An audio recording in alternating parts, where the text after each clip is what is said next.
حدیث پاک کې راځي چې د قیامت پر ورځ کم انسان چې په خپل مال کې زکات نه ورکوي د دې نه به الله یو اجدها جوړه کړي. داسې اجدها به ترې جوړه کړي چې په دې سر باندې به دلته دوه داغی د هیبت شکل به وي لکه څلور سترګې به ښکاري او سر به گنجی وي گنجې د هیبت لپاره چې دا په انسان هیبت راولي او دا اجدها به دله په دې غاړه کې ورواچي او د دواړو جهانو مبارک سردار فرمایي وی دا دواړه دا وښکي نه دي په دې به وله چکونه لګوي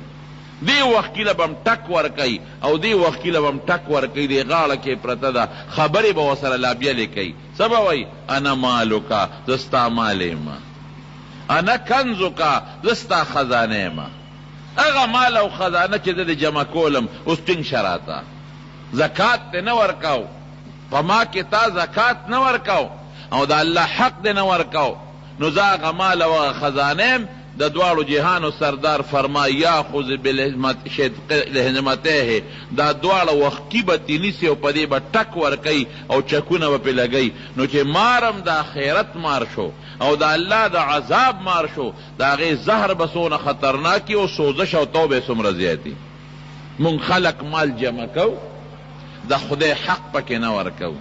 زکات د الله حق دی دا به ورکې دا نه ورکو دا مال چا د پاره دا مال ګټو دا د بچو د پاره دا د نوسو د پاره قسم دې که دا بچو نوسي دې په کار راشي قسم دې که دا بچو نوسي او دا کړوسي دې په کار راشي ځان له آخرت مه بربادوه قبر کې به ضرر تا ته ګروز به تاله را برولی کېږي او وښکي به ستا چیچلی کېږي دا بچي ستا په آخرت کې نه پکارېږي دا بچی تا را دوزخ نه او دا غمار د عذاب نه نشي بچ کولی.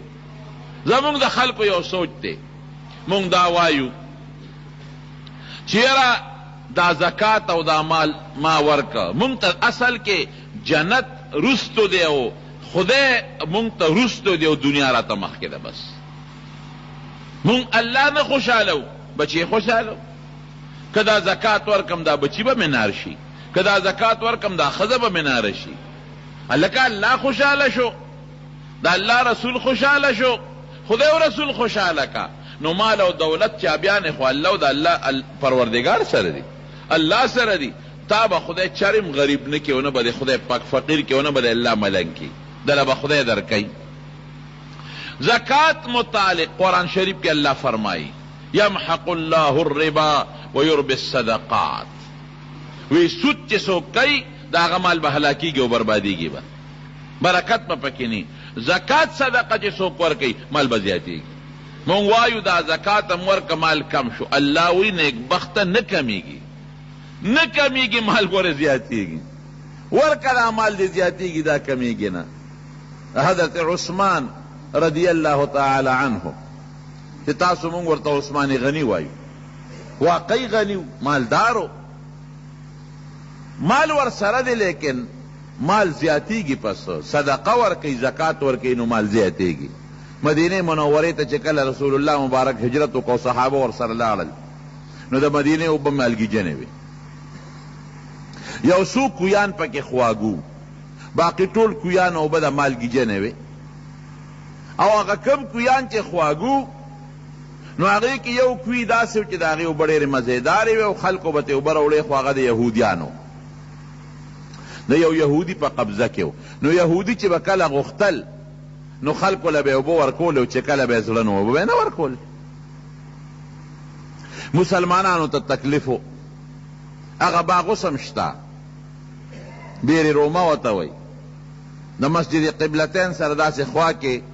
یو باغچه ده او په هغې مزرعه ده باغچه ده یو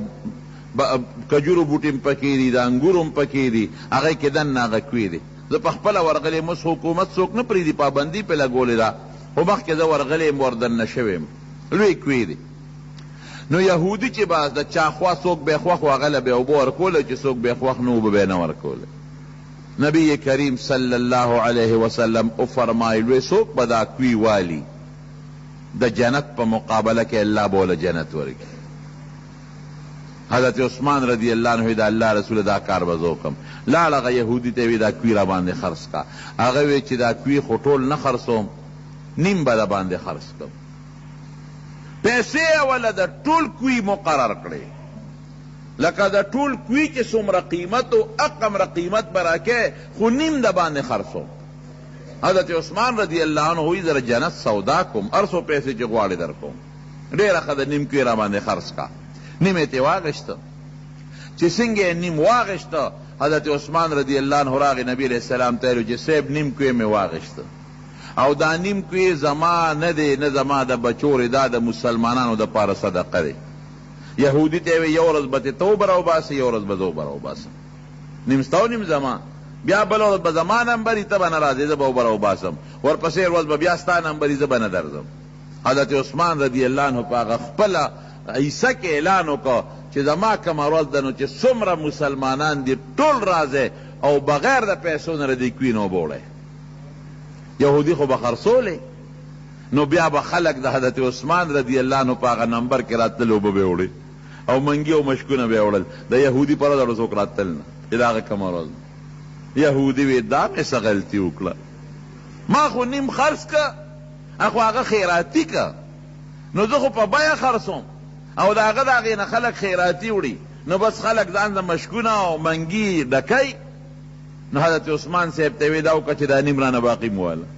دا هم خرڅوم وی راوړه هغه هم ترې واغېسته او بیا اعلان وکړه وی دا هم د مسلمانانو دپاره وقف د دواړو جهانو مبارک سردارو فرمایل ای عثمانه ډېره قیمتي سودا دې وکړه